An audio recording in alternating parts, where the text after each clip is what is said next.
Oh, okay. Well, thank you. Thank you, everyone. I've been to, actually, Dr. Flanders and I were, I think, co-faculty leads right before the COVID-19 down in Peru. So I'm really, really excited about the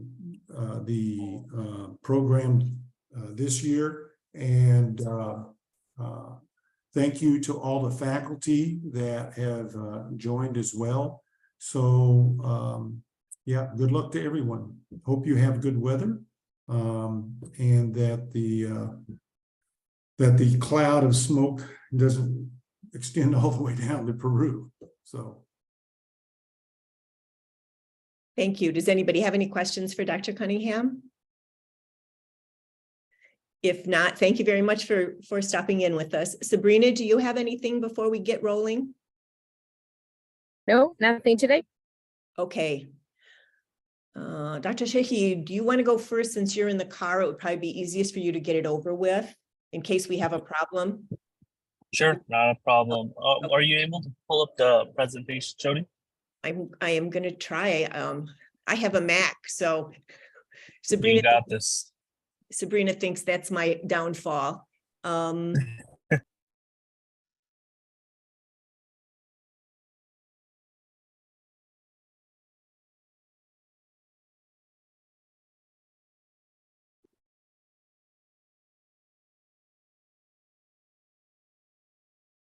Sorry, I had mine loaded first, but I'm getting yours.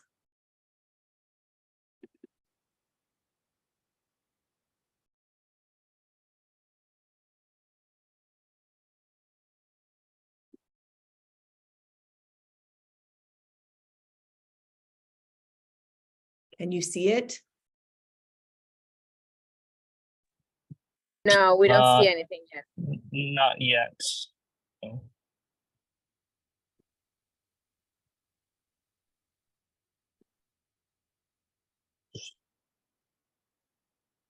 Are you sharing screen, Dr. Flanders? I am sharing. Lucy, do you happen, I know you're there. Do you have the presentation open, or Sydney, do you have the presentation open there so you can share screen? And maybe Dr. Shahir can indicate you guys to pass the slides. Will that be okay? Dr. Flanders, I think okay? Yeah, no, I'm fine with it. I don't know why I'm not sharing. I mean, it looks like I'm sharing, but go ahead if, Lucy, if you have it, certainly go ahead. Okay, I have the presentation, so. Okay.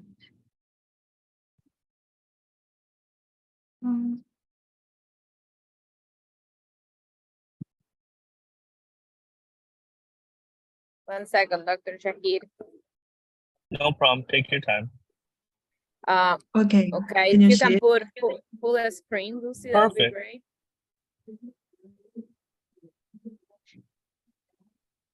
You can click at the bottom that you have the little square to share full screen, or from the beginning you can play on the left side. You have an option. Yep, that one. Yep, the one. Yep, perfect.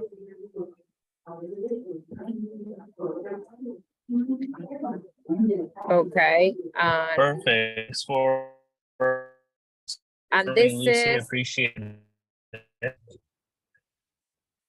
Dr. Shahir. I think Yes, it this says is also Dr. Flanders is sharing. Dr. Flanders, you're not sharing, right?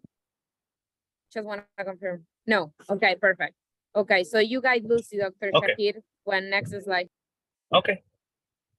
Okay, thank you.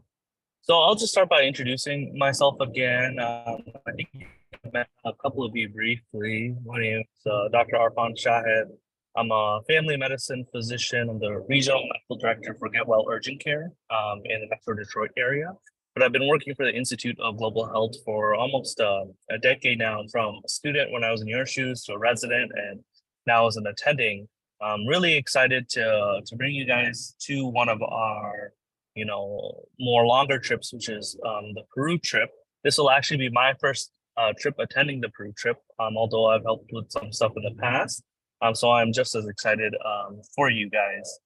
So the main thing, just some background. So FCM 660 has been a new course that we've been doing for roughly a year now, and it fulfills your graduation requirements for your preceptorship in an international setting, which we've tried to do for almost 6 years, and we finally approved last year. So this is a huge resource for students to be able to come and build this work with. The course itself and to tackle that come on board.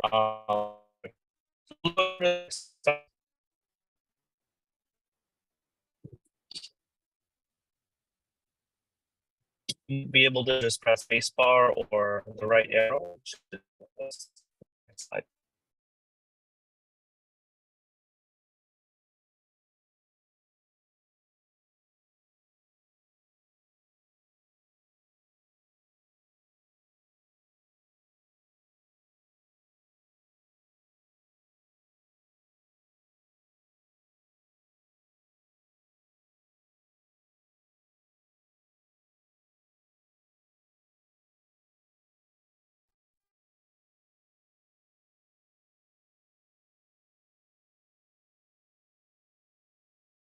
Can everyone still hear?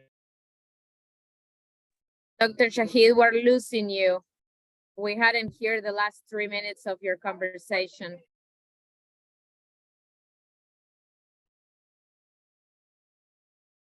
Can you hear me now?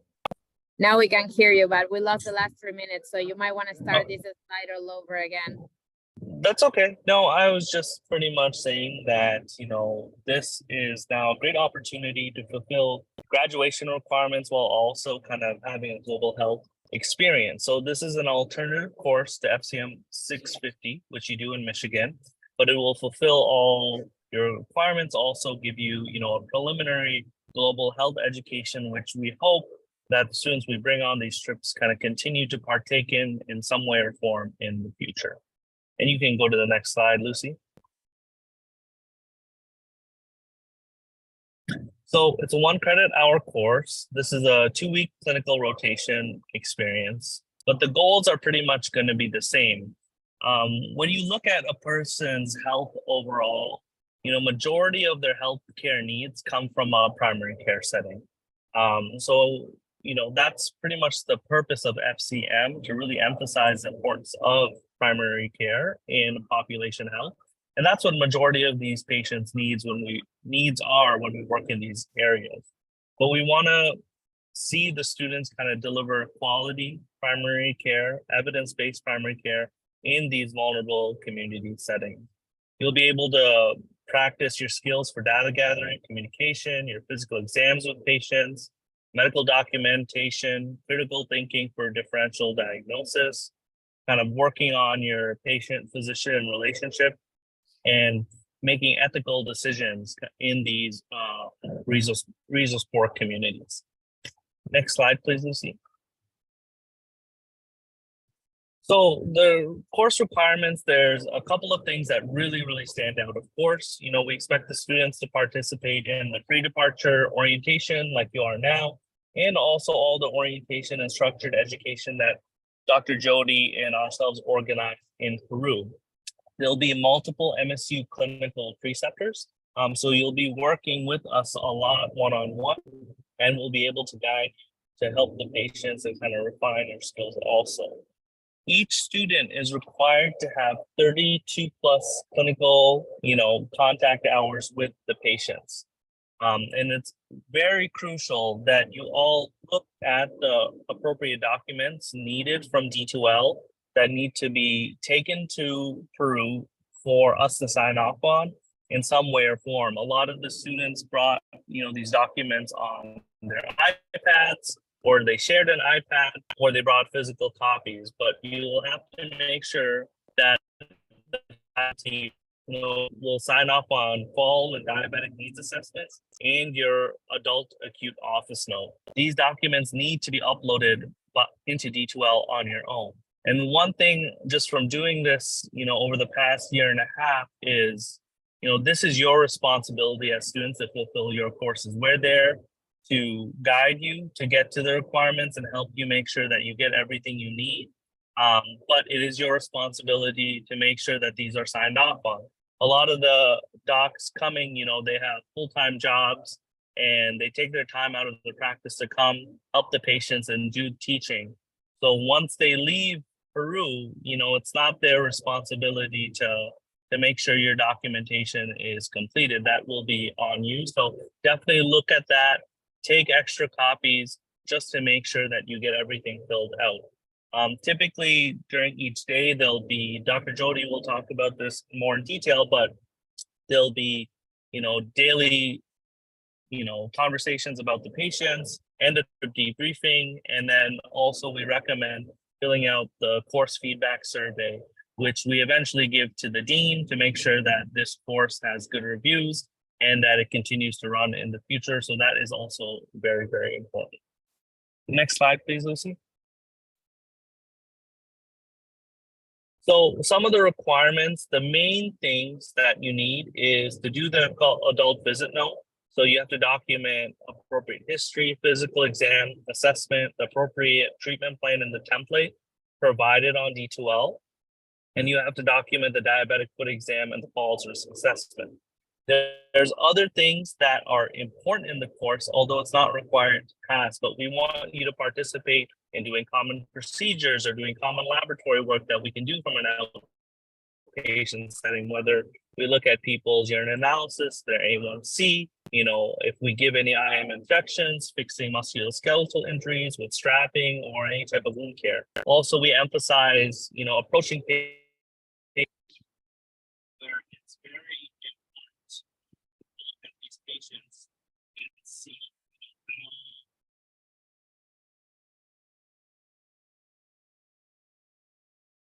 their health. A lot of the complaints you will see will be musculoskeletal complaints. So the use of OMM is extremely beneficial for these patients, working at a lot of their back pain, their leg pains and stuff like that. It'll be, you'll be able to cater to their needs a lot more depth using osteopathic medicine, which you will see the faculty be doing as we go along. We don't expect the students to come up with the right differential and the right medication when you see a patient. That's not our expectation. And we want to be clear as faculty. Our expectation is to see the patient, document the right history, be thorough with your exams, get good at your physical exams, and eventually the diagnosis and the treatment plan will come. But that's what the faculty will be looking for in our students, not the right medication. It's really the basics and fundamentals of medicine that is going to be very important. You'll soon realize, and I'm sure you've heard this in your training, 85% of a medical diagnosis is usually from a good history. You add a good physical exam, potentially a little labs, you'll be able to come to a concrete, plan for that patient. But that history and that physical exam are going to be extremely crucial in a resource limited setting also.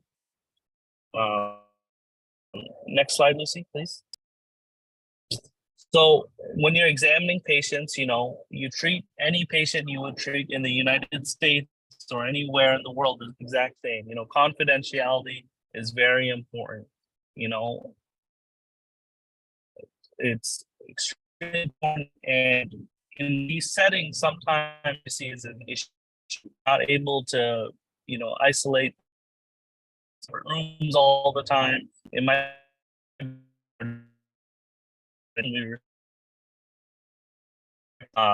sensitive exam, if you even do them, it should always be with the MSU faculty for any of those patients. Majority of the time, sensitive exams unless it's absolutely necessary, but definitely ask one of the MSU faculty to help you out if you have a patient with a certain type of complaint you think it's appropriate for. We'll have interpreters for the trip. Definitely use the interpreter, and the appropriate way to use a medical interpreter is to not talk to the interpreter, but to talk to the patient directly using eye contact, and the interpreter will translate for you. But that is technically the right way from a medical standpoint to talk to the patient, because you're gonna still be looked at as the provider and physician taking care of this patient.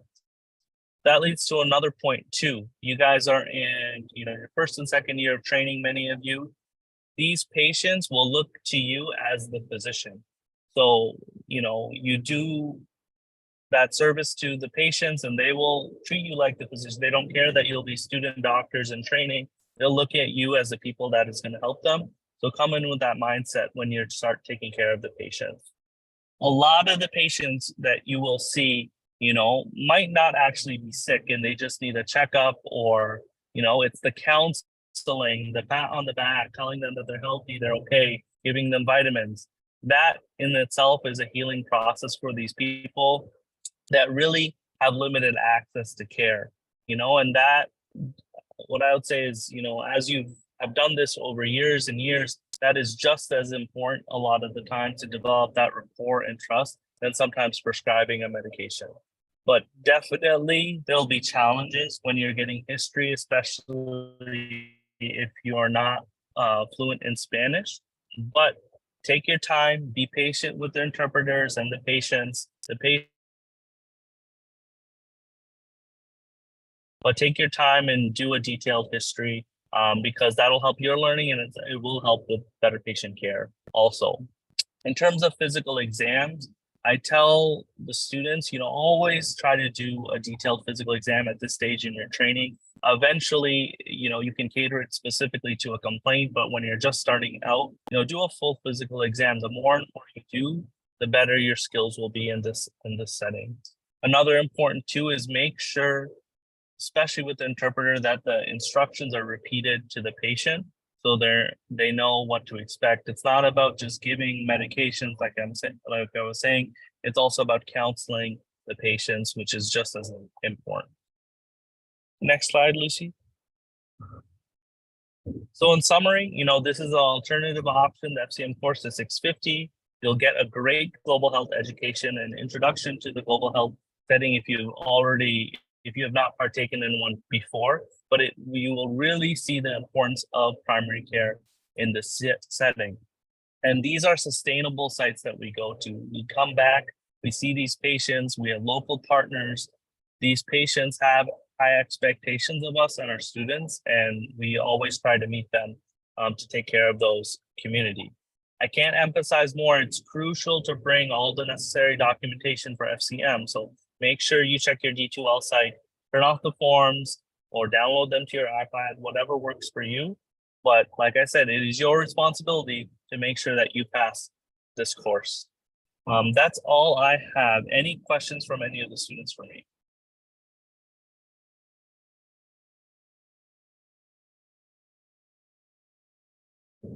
And Jasmine, are you asking when the documentation will be, like the files will be uploaded to D2L, or when should you upload them to D2L? You're saying that there are some forms on there that we should download and have with us. I was just curious on when will those forms be uploaded? Uploaded or available, are you asking? Yeah, available. Available. They should be soon. I'll touch back with Rebecca Regan to make sure that you guys all have access to it. There might be a little bit of delay, but I'll make sure that it should be on D2L for you guys. Okay, thank you. You're welcome. Thanks for letting me know too that it's not there yet. Any other questions at all? Anything to add, Dr. Flanders, for FCM?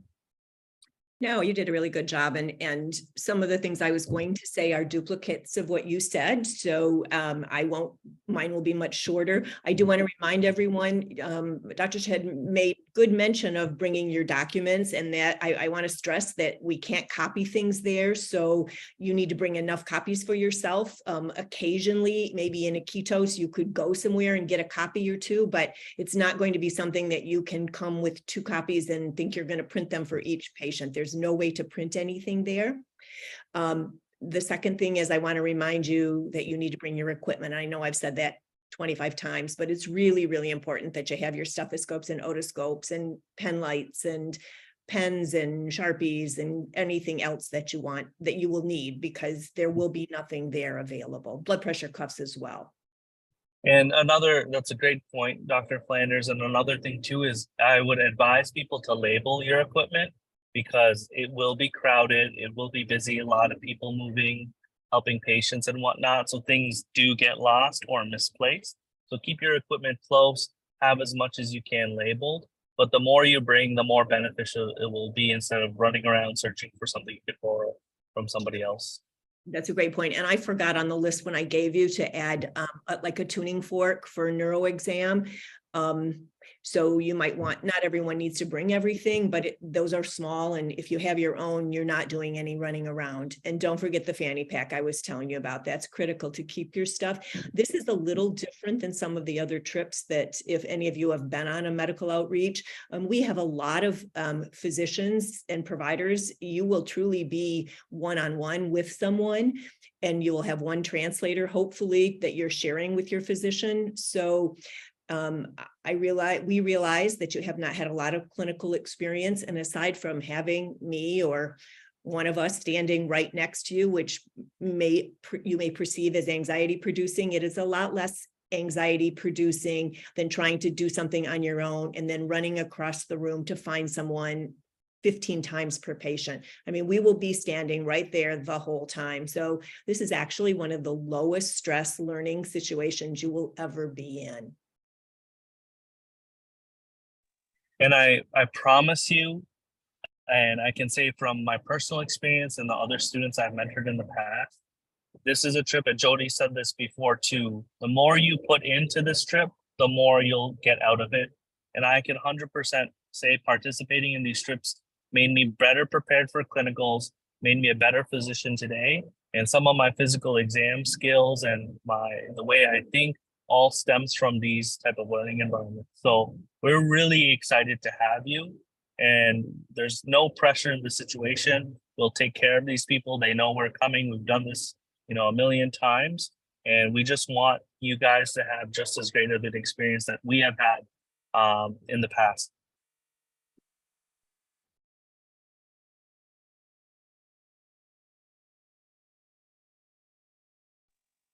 And that's it for me, Jody. Let me know if you need anything else. Okay, thank you. Dr. Gordon, do you want to go? Do you have, I can go or you can go, whatever. I can go. Okay. My signal seems to be behaving itself. Okay, perfect. Down here in Mexico, so I might as well take advantage of that. We'll Sure, see. absolutely. Okay, so I'll try and share screen here.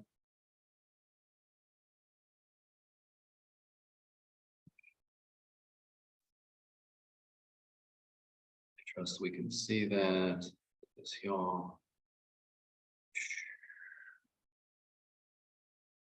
One more time. There we go.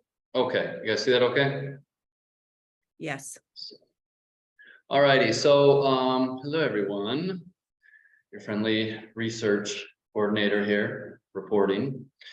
Basically, we're going to go over this concept of case presentations. This by no means is the say all end all be all of this topic.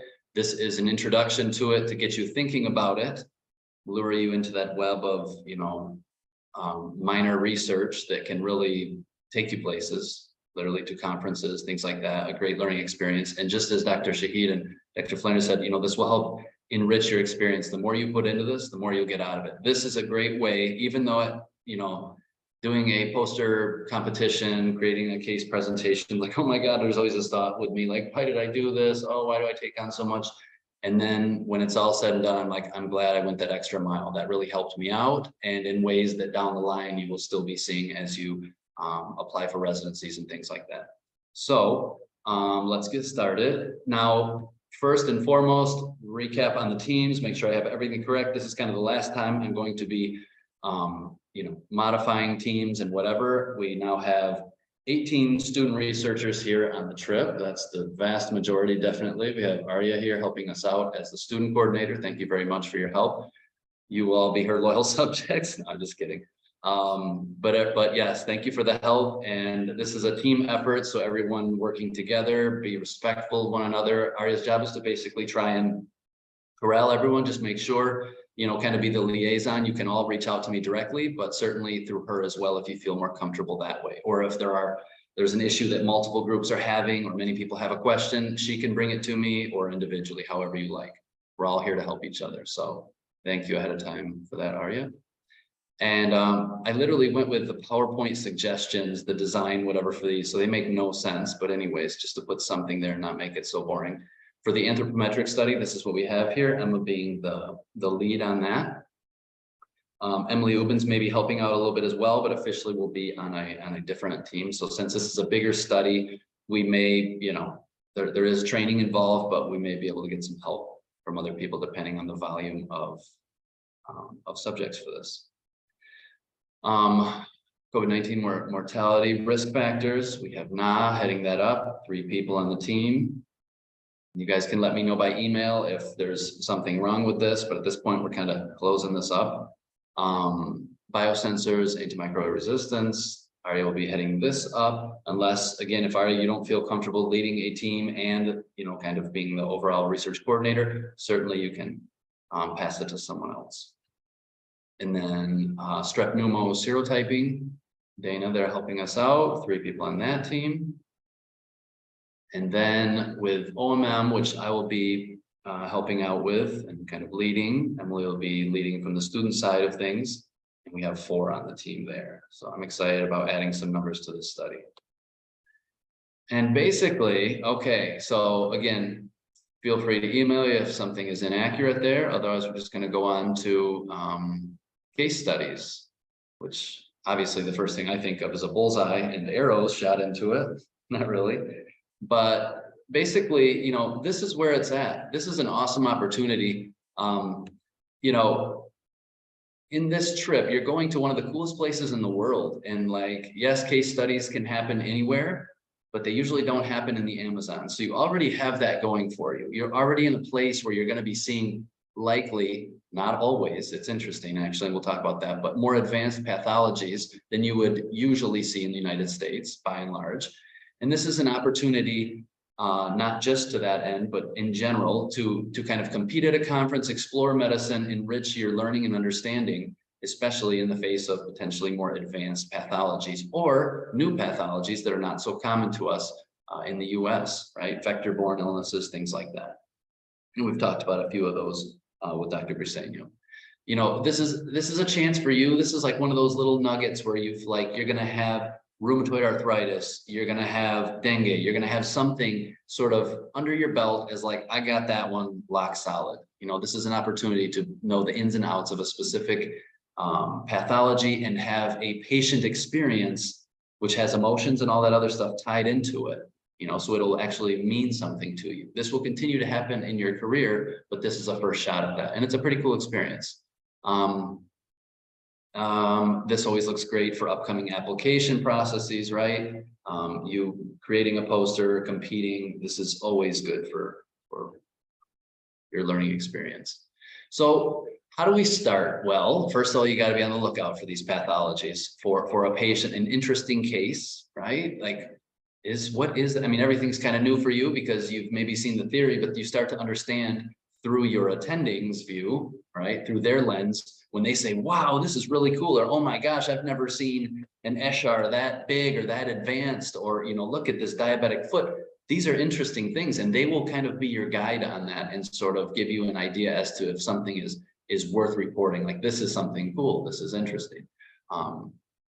So they can help guide you on that. Certainly ask questions, ask your attending all about a case, ask the patient. You probably won't be seeing that patient again. So this will be your one opportunity, unlike in the United States where you'd be having follow-up visits and all that time. This is your chance to get all the information in one shot. So get all those excessive details. You never know what later may become important. You can always discard, but you can't, or you hopefully will not confabulate and add, because that would be unethical, right? So get all those details ahead of time.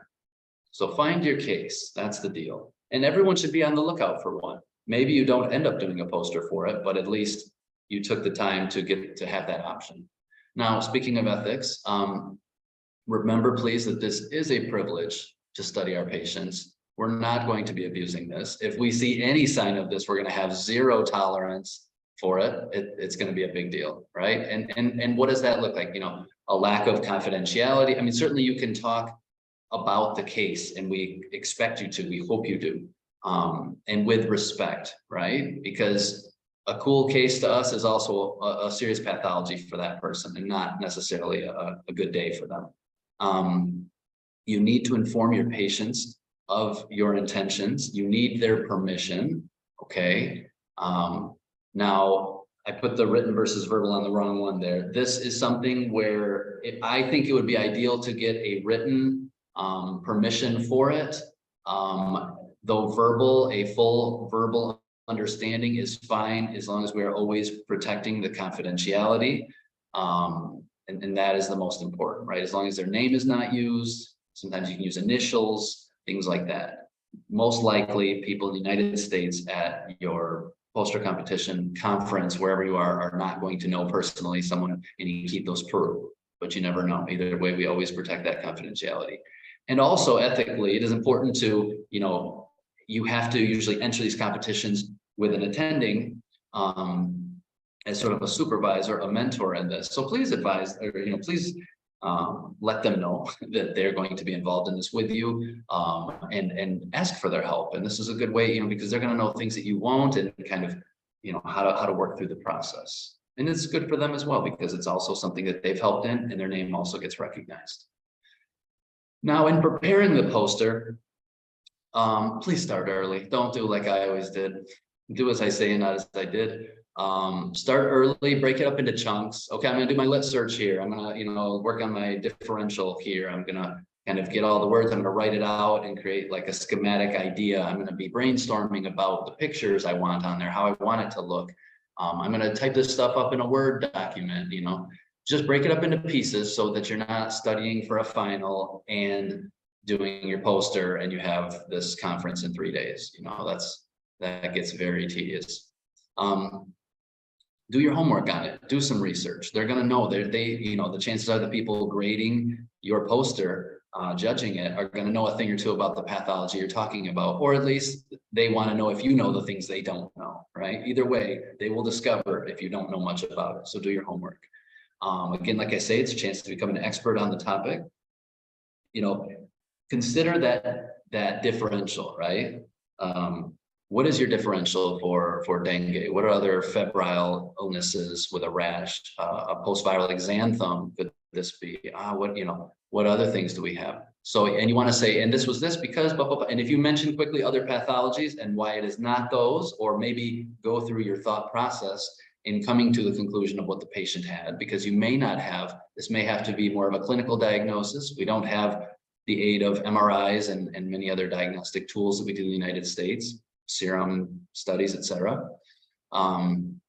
So they're going to want to see how you in the jungle were able to figure out what this was and recognize it and discard other potentials on that differential.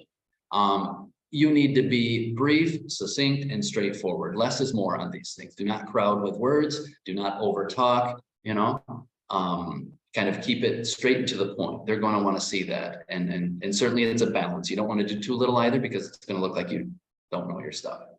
You know, what were your diagnostic and treatment options in the Amazon versus the United States? You know, like, well, normally we would start them on DMARDs and we would biologics and things, but well, we gave them some good old NSAIDs for their rheumatoid arthritis because that's what we had, but we urged for follow-up with rheumatologists and tried to arrange that. You know, what did you do? How were you limited? That's also part of the interesting experience. I have read that color sparingly, keep it pretty plain Jane, but green and blue are the colors to use generally because it keeps your judge calm and happy. You know, these words on your poster need to be seen from about 6 to 10 feet. So the letters generally need to be about 1 inch tall. I forget what that translates to in font size. And certainly that's the size of your poster as well will influence that. And your references are important. Don't do it without references. You'll be basically disqualified. Now, presenting, be prepared, right? Practice your timing, go through it so that you feel pretty confident, and then just let it all go and do it. You know, that's kind of how it works. Have fun with it. Let them see that you really enjoyed this whole process. You feel confident about what you're presenting. be relaxed, be professional, show the empathy too. Don't treat the patient and speak to this just in the scientific sense.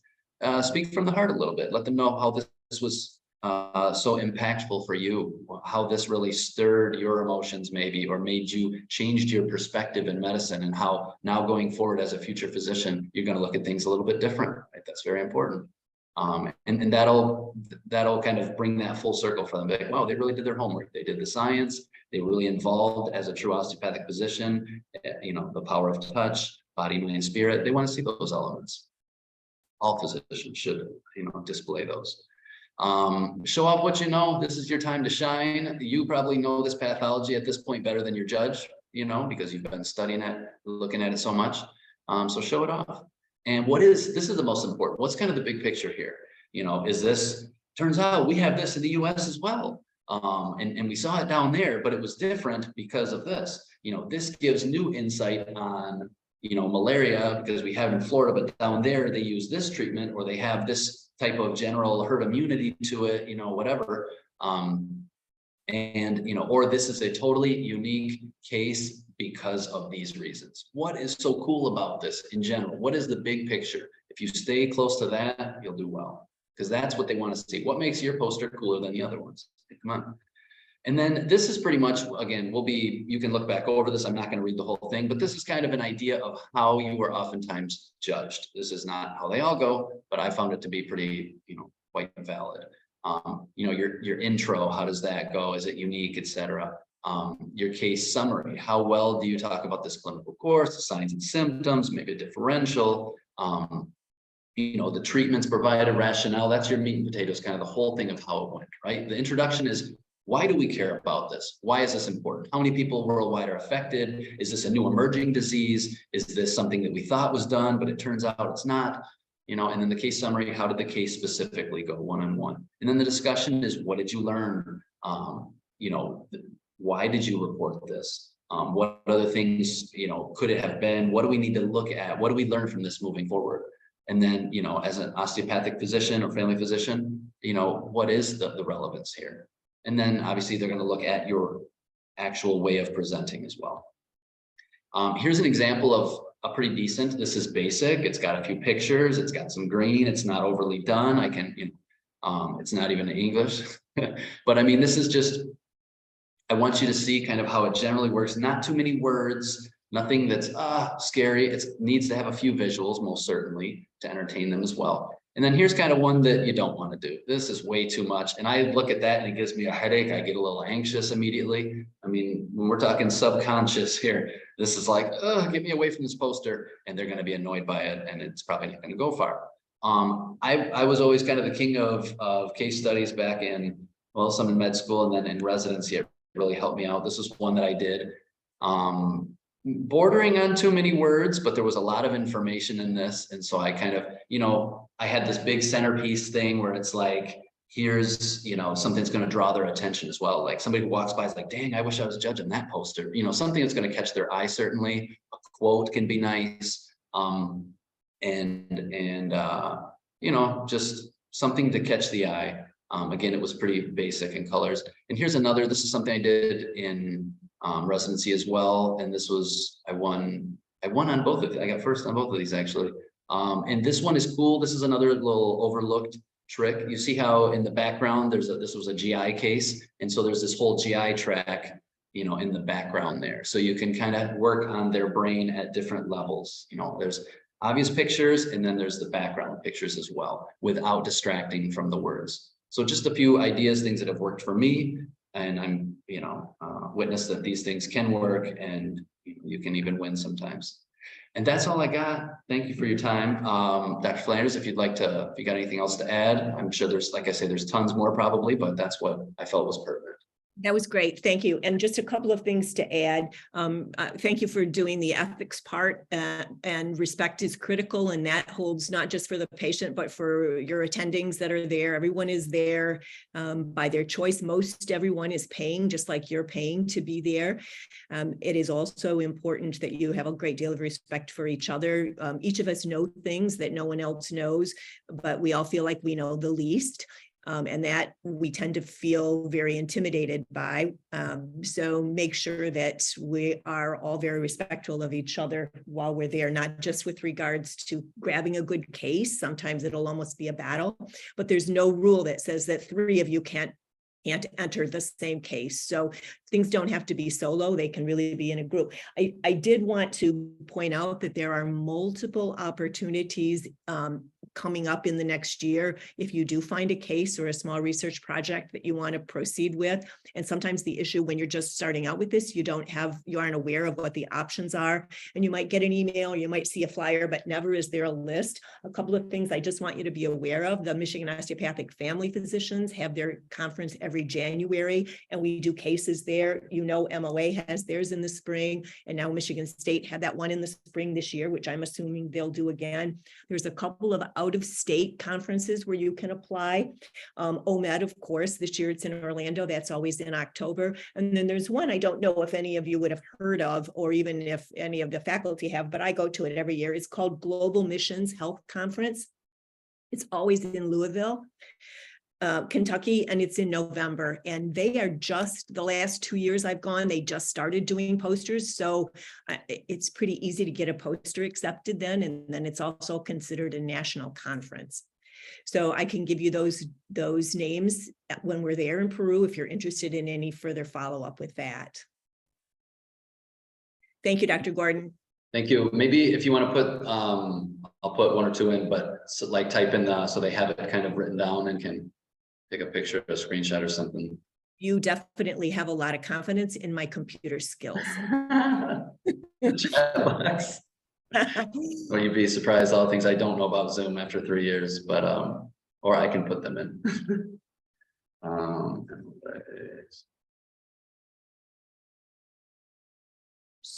So Lucy, does anyone have anything else for Dr. Gordon? If not, I'm going to try to begin the process of sharing my screen.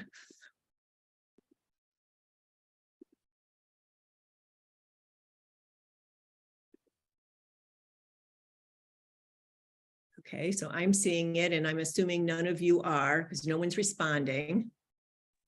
If it's not working, I can also share it. Okay, please do. And then now you have to, is Na here with us? Yes.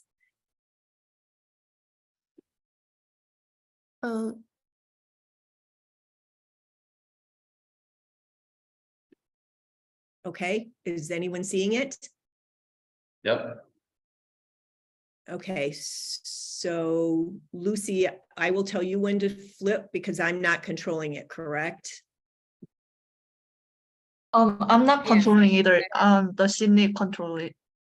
Yeah, you can tell me. Sydney is controlling it. Who's controlling it? Sydney. Okay, Sydney. Okay, so I'll just tell you when it's time. Yeah.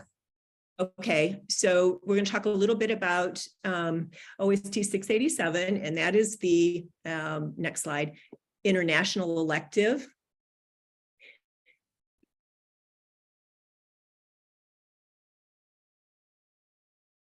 Are we together on course information slide?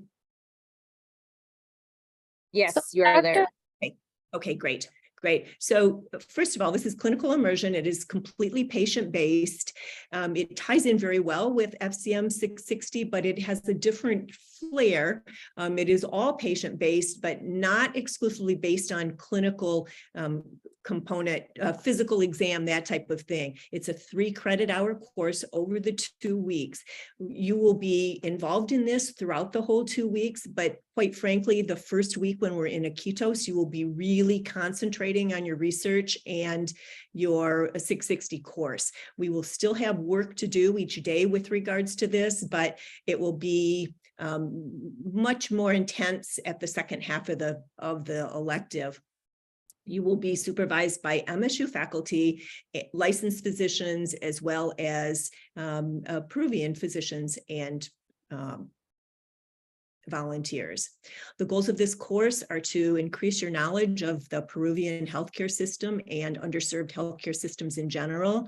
You will get more improvement in professional skills than actual clinical skills in this component of the course. You'll be exposed to multiple different cultural experiences that you will never have seen before. We will study endemic diseases found in South America as well as the jungle. You'll learn a lot about the tropical diseases, and we are going to have a special presentation about water sanitation and some of the work that Dr. Sargent has done here in Peru in the past, over the past many years. You'll have an opportunity to improve your Spanish skills. Even if you have zero Spanish skills starting out, you cannot fail to improve because that's all you hear there. And we'll have a good experience with cultural sensitivity. The course requirements, participation in all the pre-trip sessions, which you all have been doing, and we've done a lot of those. I'm grateful for everybody's attention and attendance on these. Everything has been recorded if you have missed anything. In Peru, you'll attend all of the clinical assignments, and that is the everyday clinics. We will have didactics. And then we will have some optional extra didactics or small groups. Those are not required, but they really are important for this class, more so necessarily than your 660. Because there's been some changes in this course, the instructions and downloads will be on D2L, but when you submit your journal and essays, we're going to have you submit them to the IGH, to Sabrina's office at IGH, and then she will forward them on to me versus downloading to D2L. We'll also have debriefings daily and a big debriefing at the end. That's mandatory. I also will meet with each one of you individually at some time during the trip. I try to do it more towards the end, but if you're struggling with anything or you need to see me at any time, obviously I'm always there for that, but we will do a short debrief at the very end individually as well. With regards to the journal entries, it is expected that you will write something in the journal each day. It's about a page long. You can do it on paper and scan it. You can do it electronically. It doesn't really matter. I will provide you with a list of prompts. There are a few listed on D2L, but we've modified those a little bit to fit more into a more cultural concept rather than so clinical as we've done in the past. And I do want to stress that this is, I will give you prompts and you can choose from them, because sometimes, it's like playing a game, nothing pops into your head at all. So you'll have options for each day. You'll only have to write on one. It is important that you focus. These are for insight, for you to have insight and have actually time to think about it. This isn't really intended to be like a diary of what we did today. The journal in total, including the essay, is 25% of your grade. So the assessments, it's based on your attendance. There's points in the D2L that tells you what the points in the course syllabus, that tell you exactly how you're being graded. Preceptors and instructors will provide input on each of your clinical rotations. So make sure that if you're assigned with somebody, even if it's not your best day, you stay with that person. If there's a reason that you have to be switched, you need to come and find Emily or I, because we will be working on the schedule. But just you can't really switch around just because you like someone better or aren't interested in pediatrics, so you don't want to go in that room or anything. I mean, this is a 660 rotation. You have to complete all the guidelines. So and each of the preceptors will give, they have some input on every single one of us to hand back. So just keep that in mind. And professionalism is very important in this course as well. So the directors or coordinators, it's me, who you already know, and Dr. Brasinio, who you've heard before. I think he is still on the Zoom, but if not, he is the Peruvian infectious disease doctor who is also faculty with MSU. I'm sure you all know him. Your student contact coordinator is Sabrina, and she's here and she's been with you working hard on this throughout the course. I will be getting the prompts to you hopefully before we go, but at any rate, they will certainly be there when we get to Peru. I can take any questions. Yeah, is there an actual D2L site for the 687 course? Sabrina, can you answer that? I haven't been able to access that site at all, so I can't answer the question. I do have access to the syllabus, but I have not seen the D2L.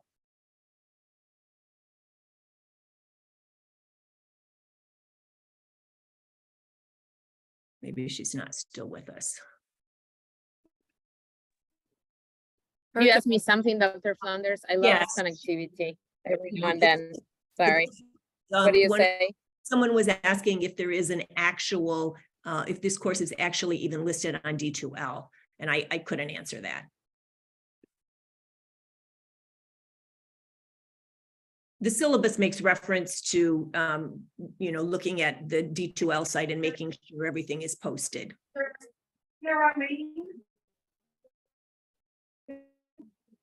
I apologize, Dr. Flanders. I lose the connection. Is there a question that Jasmine asked on the chat, maybe? Sure.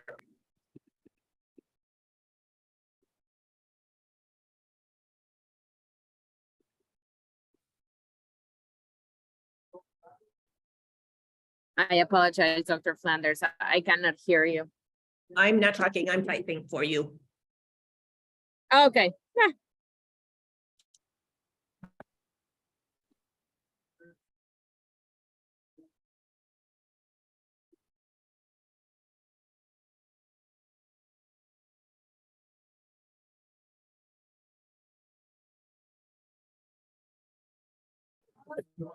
I wanted to make sure I addressed you professionally. No, the course does not have a D2L page. Okay, so the syllabus refers them to that. So we will work with email as you and I talked about, Sabrina, and get the information to them via That's email. correct. And they will respond to us via email. Is that acceptable to everyone? You are correct, Dr. Flanders. Yes. Okay. So did everyone get that there is no D2L for this course? So I guess that's the burden on me to make sure you all understand what we're doing, which I will do.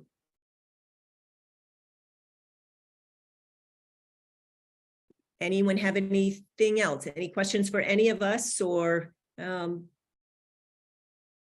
me specifically? If not, When thank do you. you anticipate sending that stuff out so that we can have an idea of what we're doing?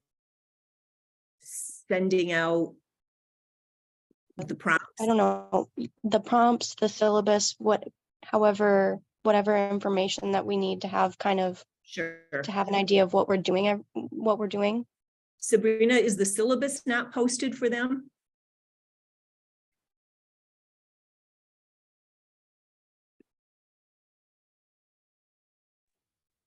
I don't think we've seen the syllabus, Dr. Flanders. Okay. I will work on that with IGH.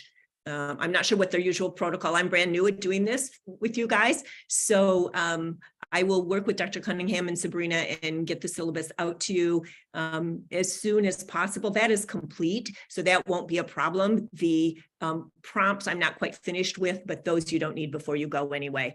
But the syllabus will certainly get out to you very soon. And I'm sorry it wasn't available.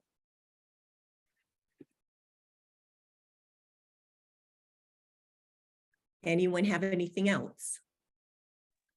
Could you just clarify what the 687 course is? Is that the clerkship rotation elective?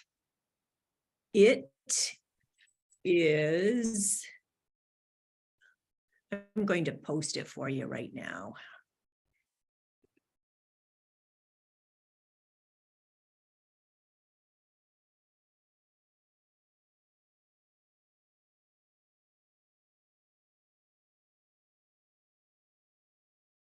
Sabrina, are you still on with us?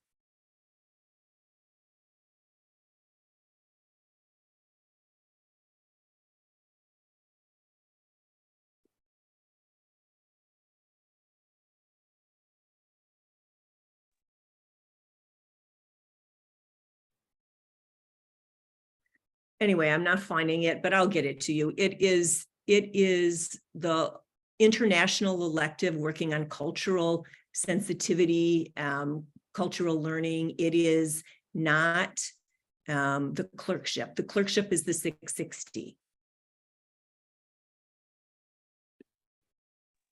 But there are two different things, correct? Correct. Absolutely correct. So it's Okay. so that was the issue, is it's two separate courses that you're involved in. The 660 is the family medicine replacement for doing it in the United States, and that has just been added. So this is this 687 is the course that it has always been, which is a 2-week international cultural experience based on patient care. The 660 is the actual family medicine rotation. Thank you. Yes, sure. Anyone have anything else? I will get that out to you as soon as I can today. Oh, Sabrina's back. Maybe she has more information. Hello, sorry about that. I'm in the airport, so my internet is horrible. What was the question one more time? The question is, they don't have access, it's not on D2L, and they don't have access to the syllabus. So can this Great. be out to The syllabus is public information. It's posted on MSU COM website. I'm gonna post the link here for all of you to access it. But you can access to it directly from this link. Yeah, you don't have to have access to D2L or a D2L course for it. Okay, great. Was everybody able to hear her? Yes. So you're posting it in the chat or something, Sabrina? Yes, you're correct. I'm posting here in the Okay, chat. perfect. So she's posting, and that will be the syllabus, but but the syllabus does make reference to posting things on D2L. So you've all heard that D2L, it is not on D2L, so that's not accurate. So ignore that part. And also you can glance at the prompts, but those will not be the prompts that we're using. So don't worry about trying to think ahead on those.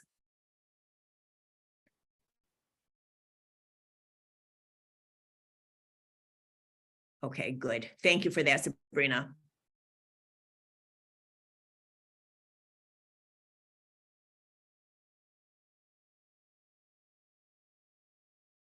Anyone else have any other question?